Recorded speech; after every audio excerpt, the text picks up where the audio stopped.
On a maintenant les résultats de l'élection de l'Alberta de 2019. Puis, ça paraît qu'il y a un nouveau gouvernement majoritaire dirigé par Jason Kenney. Puis, c'est le Parti conservateur uni.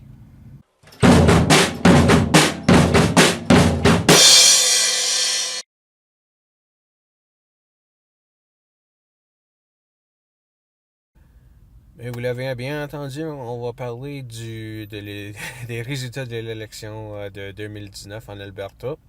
Ça, c'est l'élection qui effectivement a mis au pouvoir ou va mettre en pouvoir Jason Kenney et le Parti conservateur uni de la province. Le Parti conservateur, effectivement, a battu le nouveau Parti démocratique de l'Alberta, le NPD albertain.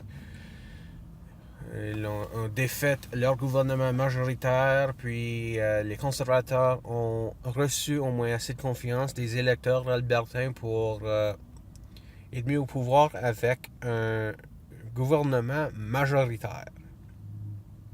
Donc, on va commencer avec les résultats. Il va y avoir un lien dans la description en dessous du vidéo pour le source, pour voir tous les nombres. Tous les chiffres, tous les nombres, quoi que ce soit. Avant que l'élection de 2019 a été déclenchée, il y avait 4 partis au pouvoir. Pas au pouvoir, mais il y avait 4 partis représentés dans l'Assemblée législative. Et ça, c'était le parti qui formait le gouvernement. Ça, c'était le NPD.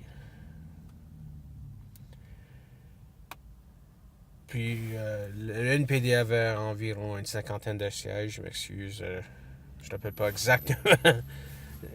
exactement le nombre de sièges, je pense que c'était autour de 52, 53.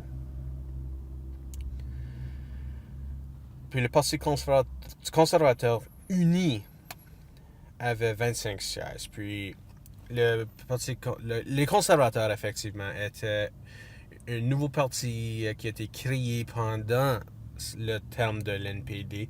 C'était une unification de l'ancien parti progressiste conservateur de l'Ontario, puis, pas de l'Ontario, de l'Alberta. Le parti progressiste conservateur de l'Alberta et le parti Wild Rose. Le Wild Rose, ça c'était une partie qui était formée par des anciens membres des progressistes conservateurs qui ont quitté le parti. Je me souviens bien, ça c'était quand Ed Stelmach était le premier ministre de l'Alberta, à cause qu'il était déçu de, disons, la direction de la province, sous la chefferie de M. Stelmach. Les progressistes conservateurs étaient le troisième plus grand parti dans l'Assemblée législative de l'Alberta. Puis c'était le Wild Rose qui était le parti. Pas le deuxième plus grand parti, effectivement, l'opposition officielle. Puis, quand les deux partis sont liés ensemble, sont unifiés, moi, je pensais que c'était quelque chose, que c'était un grand risque. Puis, je disais ça à cause le Parti progressiste conservateur était en pouvoir depuis 43 années consécutives. Donc, puis, quand Jim Prentice, le dernier premier ministre progressiste conservateur, a été défait dans l'élection 2015, le parti se trouvait dans un scandale. À cause ils ont perdu la confiance du peuple albertain avec juste la façon qu'ils ont gouverné depuis le terme de Ralph Klein. Il était plus populaire, il y avait plus de support. Puis moi, je pensais que c'était le parti Wild Rose qui prenait tous les risques dans l'unification. Je pensais que c'était le Wild Rose qui avait le plus à perdre. Les progressistes conservateurs, c'était ceux qui pouvaient juste gagner avec l'unification. Mais ça paraît que peut-être j'avais pas raison du tout. Que le peuple albertain était si dissatisfait avec l'NPD que peu importe quel parti conservateur était impliqué dans l'unification ou la création de le Parti conservateur uni, c'était cette partie qui aurait gagné. Puis ils ont gagné grandement. Comme j'ai dit, c'est un gouvernement majoritaire. Ils ont gagné 63 des sièges. Puis il y en a, dès l'élection, les résultats de 2019, ils ont juste 2 partis dans l'Assemblée législative. Puis ça, c'est le Parti conservateur uni et aussi le NPD. Puis si j'ai une bonne calcul, ils ont 63 sièges de 87 sièges disponibles. Comme j'ai dit, ils ont eu seulement 25 sièges avant les élections. Ils ont gagné avec 54,80% du vote populaire. Le NPD, malheureusement, malheureusement selon le NPD, le NPD ont eu seulement 24 sièges. Puis, sur la carte que j'ai vue des résultats, ça paraît que c'est plutôt dans des circonscriptions dans les villes comme Calgary ou Edmonton. Les conservateurs ont gagné grandement dans des endroits dans les communautés un peu plus rurales. Mais le NPD a seulement gagné 32,73% du vote populaire. Le troisième plus grande parti dans la province avant l'élection de 2019 était le Parti de l'Alberta. Ils avaient 3 sièges, donc il y avait 3 députés dans l'Assemblée législative. Maintenant, il y en a 0. Mais les autres, ils ont remporté 9,09% du vote populaire. Le Parti libéral, eux autres, il y avait juste une seule députée dans l'Assemblée législative. Avant l'élection, comme j'ai dit, il y en a juste 2 partis avec des députés maintenant. Puis les libéraux, ils ont eu 0 député élu, candidat élu, je veux dire. Puis eux autres, ils ont eu seulement 0,98% du vote populaire. Dans mon vidéo, c'était seulement en anglais, mais avant, le vidéo que j'ai enregistré où je parlais des débats, j'étais pas trop impressionné avec le chef libéral. Je pensais que lui, M. David Kahn, était pas capable de se présenter comme une alternative une alternative de Jason Kenney ou Rachel Notley. Je pensais que effectivement Kahn, dans tout le débat, effectivement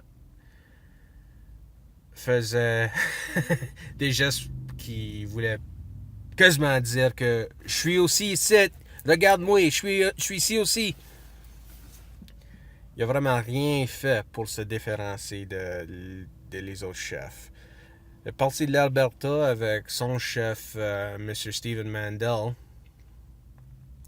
peut-être c'était une bonne partie avec des bonnes idées et je pensais que lui présentait beaucoup plus la plateforme électorale et les plans que tous les autres chefs. Mais malheureusement, lui, il n'avait pas trop une personnalité. Puis, on voit que le parti n'a même pas été capable d'avoir réélu ses 3 députés. Mais qu'est-ce que moi, j'étais tellement déçu de l'élection de l'Alberta de 2019, c'était tout le chiolage puis le chicanage entre Notley et Kenney. J'étais tellement déçu, effectivement, que le NPD attaquait Kenney beaucoup trop souvent, au lieu de présenter leur succès et qu'est-ce qu'ils vont faire davantage s'ils sont réélus. C'était toujours des attaques, puis c'était des attaques qui ont rassemblé, qui étaient tellement similaires à les attaques du Parti démocratique dans les États-Unis pendant l'élection de 2016, je m'excuse, avec Hillary Clinton. C'était effectivement des attaques qui disaient que les conservateurs étaient racistes, sexistes, homophobes, transphobes ou n'importe quel autre mot peut utiliser pour décrire l'intolérance vers quelqu'un d'autre. J'étais tellement déçu de la façon que le NPD s'est comporté pendant l'élection. Je comprendrais jamais pourquoi une partie de la gauche comme le NPD, je comprends pas pourquoi il veut tout revivre les batailles du passé. Je comprends pas comment il peut pas comprendre que les conservateurs ne sont pas capables d'être élus s'ils sont trouvés d'être homophobes.